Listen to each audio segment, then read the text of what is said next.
Hello everyone, আসসালামু আলাইকুম। আবারও নতুন একটি ভিডিও নিয়ে চলে আসলাম। সো বন্ধুরা, আজকের ভিডিওটি টাইটেল ও থাম্বনেল দেখে বুঝতে পারছেন কীরকম ভিডিও হতে চলেছে। সো বন্ধুরা, ভিডিওটি কোনো প্রকার স্কিপ না করে সম্পূর্ণ ভিডিও দেখতে থাকবেন।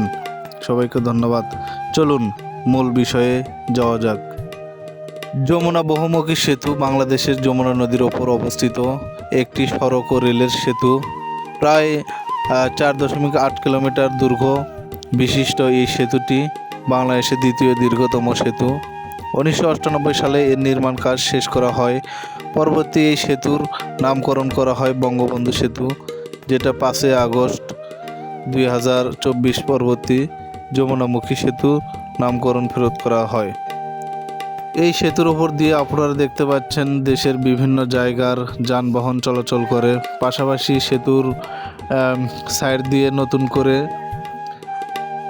রেল সেতুর নির্মাণ করা হয়েছে।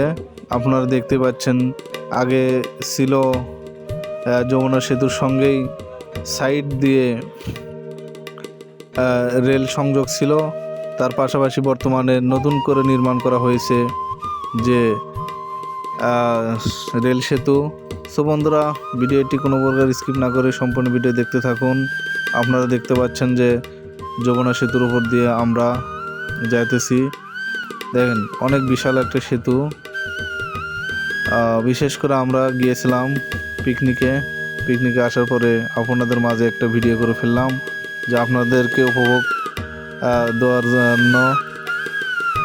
তো বন্ধুরা, দেখতে পাচ্ছেন যে আসলে অনেক সুন্দর লাগতেছে। কখনো এই সেতুর উপর ভিডিও করা হয়নি, ফার্স্ট টাইম ভিডিও করে ফেললাম। অনেক সুন্দর, এটা আমাদের গর্ব যে এত বড় সেতু আমাদের বাংলাদেশে আছে।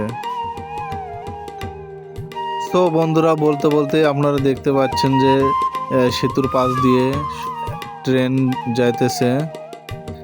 এটাও দেখার সৌভাগ্য সবার হয় না। আমার ভিডিওতে আপনারা দেখতে পাচ্ছেন যে পাশ দিয়ে কেটে যাচ্ছে ট্রেন, অনেক সুন্দর লাগতেছে। তো বন্ধুরা, দেখতে থাকুন এবং উপভোগ করতে থাকুন। ধন্যবাদ সবাইকে।